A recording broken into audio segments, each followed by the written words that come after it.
Hola, ¿cómo están? Espero que estén muy bien. En esta ocasión vamos a ver la representación gráfica de un vector y su trigonometría. En un plano cartesiano podemos ver un vector dibujado de esta manera.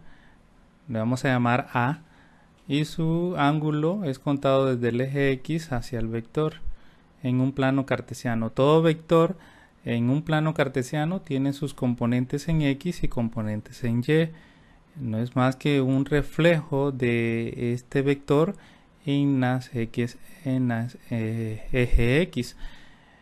Este es un vector componente en X. Así le vamos a llamar, vector componente en X. Asimismo vamos a tener un vector componente en Y. No es más que el reflejo de este vector en este eje Y le vamos a llamar a sub Y. Es un vector componente en Y. Entonces vamos a poder mover un vector todo y cuando mantengamos su magnitud y su dirección y su sentido.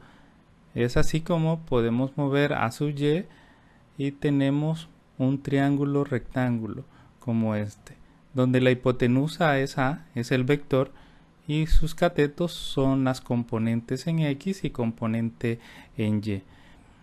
Y podemos tener la trigonometría de un triángulo rectángulo.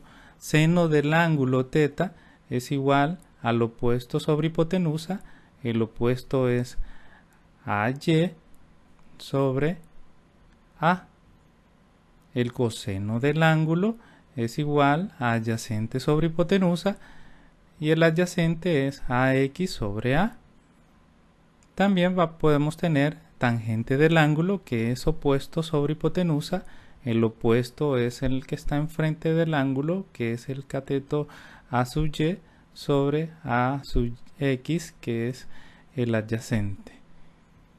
Y para obtener el ángulo, pues basta con despejar el ángulo de esta ecuación, tangente del ángulo, y tangente va a pasar al otro lado de la ecuación como tangente inversa de AY sobre AX.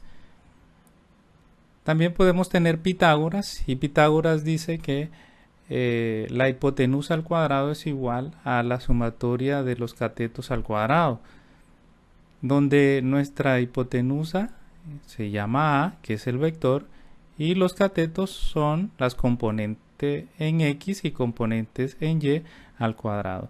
Para eliminar el cuadrado de la hipotenusa, basta con elevar o escribir la raíz cuadrada a la cuadrado y raíz cuadrada al otro lado de la ecuación. Y es así como se puede eliminar el cuadrado con la raíz cuadrada. Y obtenemos pues lo que es el A, que es nuestro vector, que es igual a raíz cuadrada de la sumatoria de las componentes en X y en Y al cuadrado. Podemos tener del coseno del ángulo AX sobre A, pues la componente en X. Si A está dividiendo, entonces va a pasar con la operación contraria al otro lado de la ecuación, que es la multiplicación. Y es así como tenemos el vector componente en X, que es igual al valor del vector por coseno del ángulo.